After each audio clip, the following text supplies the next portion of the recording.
Hey everybody, welcome back to my channel. Today we are not doing a makeup tutorial. We are doing a tips and tricks video on how to prevent breakouts. Now what inspired this video is not only other makeup gurus like talking about it, because I know not everybody has heard how to prevent breakouts or how to help that, but as a makeup artist, I like to see what my clients are working with. Like, I like them to bring in their makeup bag. I like to see what they put on their face. I like to see how they take care of their things.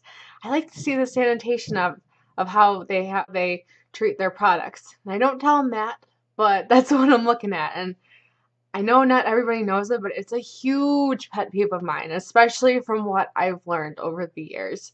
So today I have a list of things that I want to be talking about, and let's just get started because I want to make this short and sweet. But preventing breakouts, the number one thing that people don't realize is what's causing the breakouts is not cleaning their makeup brushes or not cleaning their products. Let's say if you use a foundation brush and you still have leftover product left on the brushes and then you don't clean it. The air isn't that clean. Everybody knows that. There's pollutants in the air, so that's going to latch onto the brush as well as the product, and the bacteria and the oils from your face, that's still going to be there. So the next day when you go back and you want to pick up that brush and use it again, you're just going to put all that crap back on your face. And that can create breakouts, believe it or not. And after you are completely done putting on your makeup, if you have a couple minutes, please just spot clean them.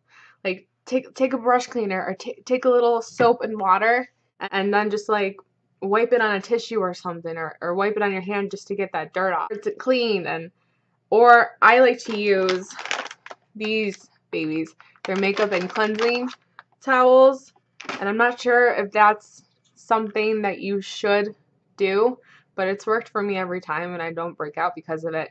I just take one of those wipes and I take my brush that's dirty and I just kind of gently wipe it, and it just shows you all the dirt that it pulled off and all the rest of the product that was once on there. Now it's good to clean them every single week if you can. Of course, you're gonna have to leave them overnight to dry because brushes aren't the fastest drying things in the world.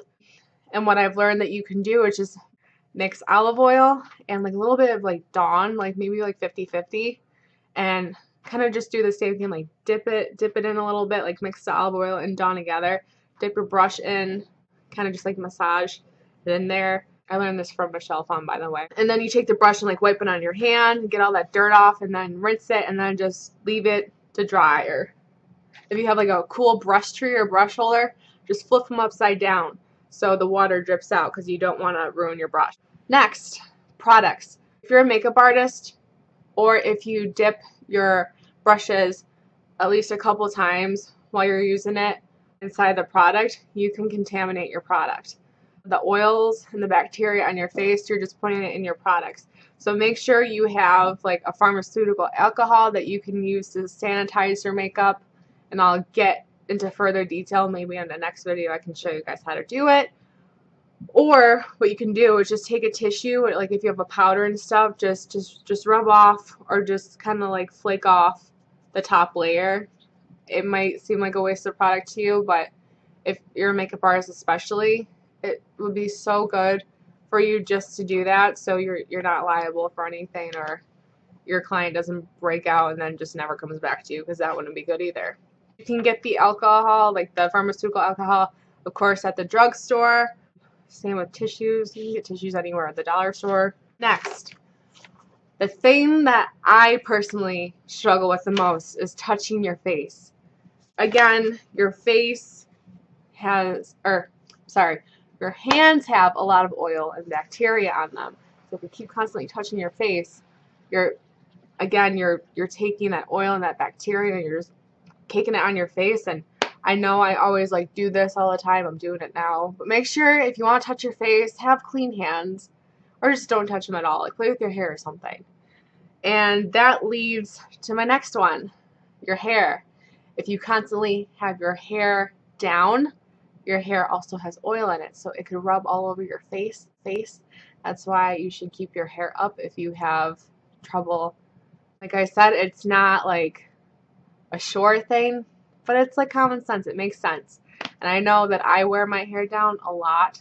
I never really had a problem with it, but for someone who has like severe acne or gets breakouts all the time and your hair's down all the time, that's something that you should keep in mind. Just put your hair up in a ponytail or like a low ponytail. Just make sure that it's like not in your face. Skincare routines. I think everybody should have a skincare routine, no matter if your skin is dry, your skin is oily. You should especially have a skincare routine if yours is dry or oily.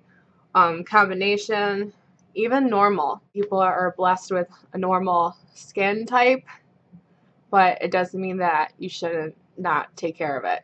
You should always find a gentle cleanser, a toner, and a moisturizer. Those are like the three main things that I use, and it's worked for me, and I hardly break out. If you do have acne and you're using a cleanser, don't over scrub, because when you over scrub, you're drying your face out and you're also irritating your skin, and that can even cause more breakouts. It's best to use a skincare routine in the morning and night. I know not a lot of people have time to do that, but it takes like 3 minutes tops just to apply all of that stuff. So try and get in the habit of it, or at least just do it once a day, because when you wake up, they freshen up your skin and make you feel a little bit more awake, more alive. And then at night, after your day is done, you're outside or whatever. Like I said, the air does have pollutants. It goes in your face, gets in your pores. It's best to use a skincare regime day and night. And then after you're done with your products, like with your cleanser, make sure you just blot your face with a towel. Don't scrub it, because that's not helping it either. It's irritating your skin more. And also, moisturizing is a key thing. You have to be a certain skin type. Moisturizing is good because it rehydrates your skin. It's kind of like another barrier for your skin. And it also prevents aging, especially if you have some anti-aging ingredients in there. You should always make sure that you moisturize so your face stays nice and the elasticity is fine, and your neck is firm, your neck won't sag, because when you get older, your neck sags. But that's another video too. A big thing that I really try to do a couple times a week, believe it or not, is give your face a rest from makeup.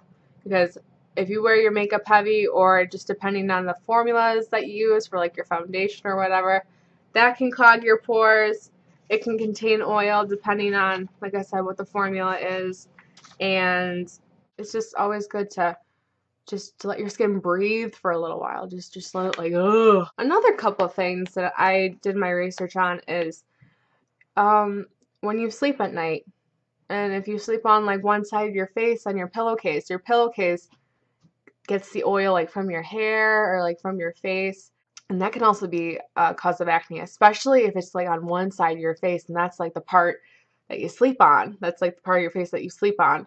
So it's always good to keep your pillowcases and maybe your sheets, but mostly your pillowcases, washed like once a week. I would say once or twice a week.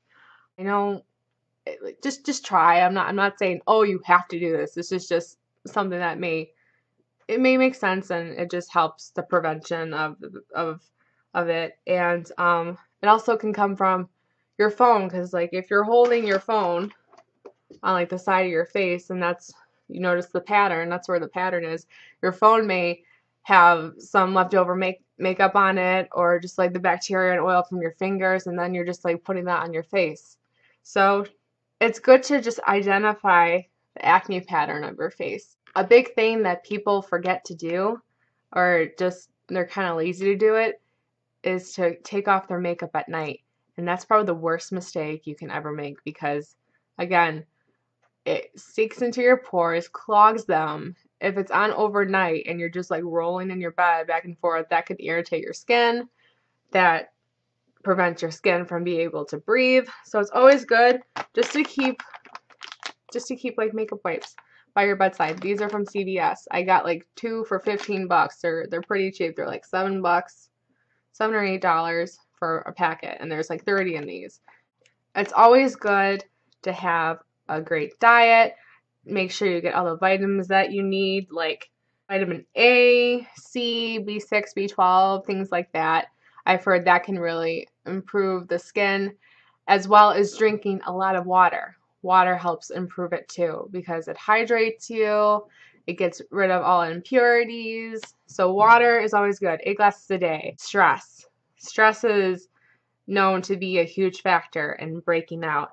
So I know it's really hard. I guess try and find your center. If you get stressed out, your oil glands tend to work up more than usual.